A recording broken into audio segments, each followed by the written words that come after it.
guys, welcome back. Today's video is going to be a little different than a normal clean with me or cooking video that I usually do. I had to clean my Dyson stick vacuum, so I thought I would take you along and show you how I do it. I have the Dyson V8 animal stick vacuum, so if you have something a little bit newer, it might be a little bit different, but all of the mechanisms are pretty much the same. So I started off by filling a bowl with water and soap, just dish soap, to help clean the parts. Some of the parts you don't want to fully submerge, so I did get a rag as well to wipe things down. I did take some of those bubbles out too because I didn't want it super bubbly. So I started off by just emptying the canister of the vacuum, and then I'm going to push these two little buttons here that are on the motor itself, and that kind of pops off that top part right there. You're going to push them at the same time and then pop that top off. Next, you're going to take the actual canister off, so at the bottom there you just push that little red button and that pops off as well. These parts are really easy to take off and also put back on. So you'll see these two connectors that connect to that top part we first took off. You don't want to get wet, so this is where I use the rag and kind of just wipe things down rather than running it underwater or fully submerging it, just to avoid getting those two connectors wet.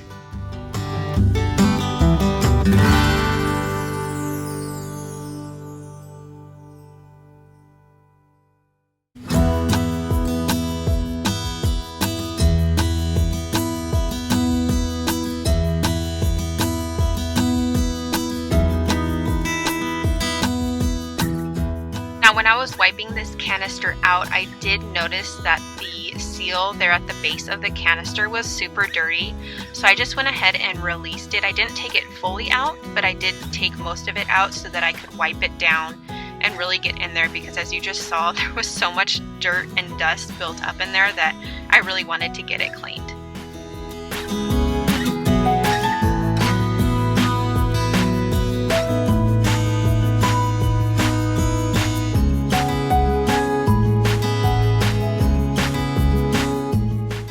Setting that to dry, I am going to clean the filter that is on the top. I just simply pull it out. There's no twisting or anything. You kind of just have to pull. The first time might be kind of hard getting it out, but it does come out pretty easy after that. This you can fully submerge and get wet, so I was just kind of wiping it down and then rinsing it as well to make sure it was really clean. It honestly wasn't even that dirty to begin with, but I wanted to clean all of my vacuum, so I cleaned every part that there was. Next, I'm going to clean the filter that is on the back of the motor, so you just simply twist it and it comes right off. You can get this wet, but like you saw, it wasn't very dirty either, so I just gave it a quick wipe down, and then I'm going to set over to dry as well. Now the actual motor, the handle itself, you do not want to get wet at all. So mine wasn't dusty, so I didn't need to do anything to it. But if it is, you can just take a makeup brush or a paintbrush or something that's dry with no product and kind of dust it out. You'll see me use a makeup brush here on this part. But next we're going to move on to this. It's like a metal filter, I think. You do not want to get this wet.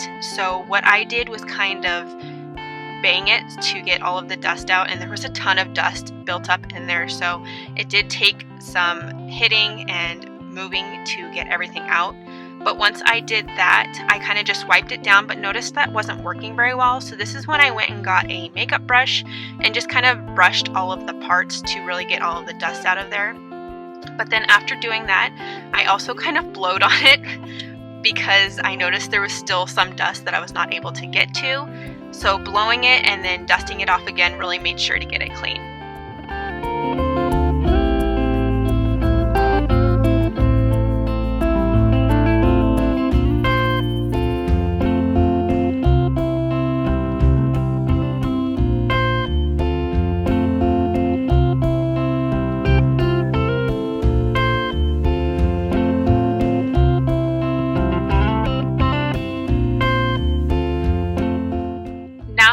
going to move on to the attachments. So this is just the basic vacuum attachment that I have here. I'm going to disconnect it from the stick, and then I am going to take out the roller brush that is inside. So you'll see on the edge there, there's a little slot for you to put a knife, is what I used, and turn it, and then the brush is going to just pop right out, and I go ahead and wash that.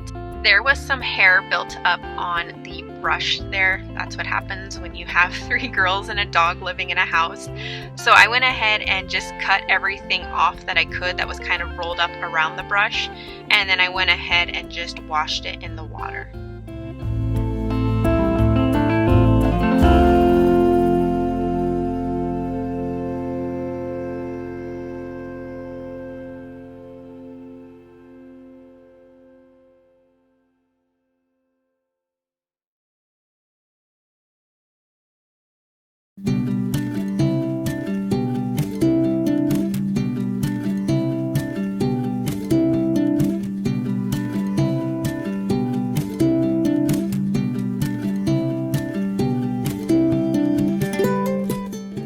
Moving on to the actual attachment itself, it had a lot of dirt built up inside, so I made sure to really get in there and wipe. I didn't submerge this whole attachment, I just went in with the rag and really made sure to try and get into all the nooks and crannies that were in there, and then also used the makeup brush and a dry brush just to really make sure everything was cleaned inside.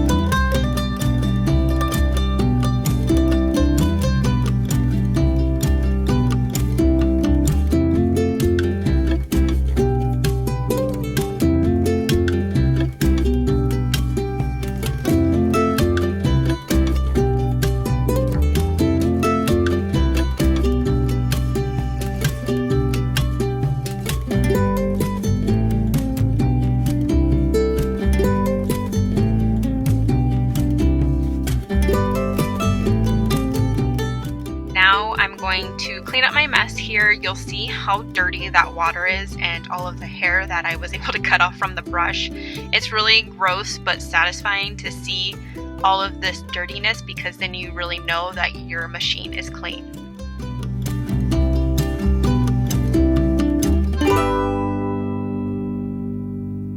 Now that I have all of those parts laid out to dry, I'm going to leave them there for the rest of the day and let them dry overnight.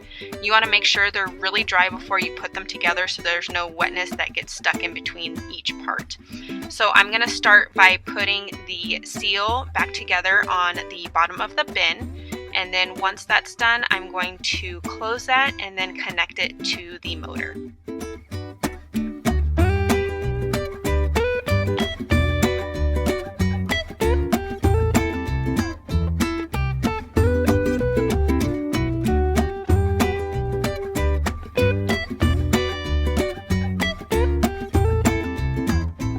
Now to connect it to the motor, it's really easy. You're just going to kind of line the plastic parts up and it just slips right in. There's no forcing or tugging that is needed, so if it doesn't go in easily, then you have done it wrong. And then the top metal filter part kind of just slides in as well. Just follow the guides that are on there, and once again, it just goes together super easy.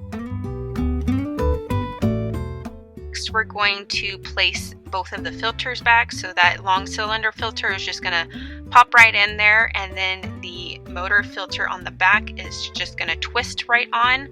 Once again, super easy, no force needed. And now we're going to do the brush roll. So you're just going to stick it back on there. You might need to push down kind of hard to get it to lock in. There's a spring mechanism on the other end, so you kind of have to push as you see, and then rotate it so that the little insert there is leveled with the ground. So it has to be parallel with the ground, and that means that it's locked in.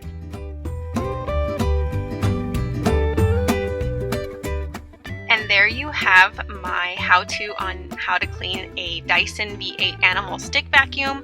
I hope you found this video useful. If you did, go ahead and give the video a thumbs up, and if you are not subscribed, go ahead and subscribe to my channel, and I'll see you guys in the next one.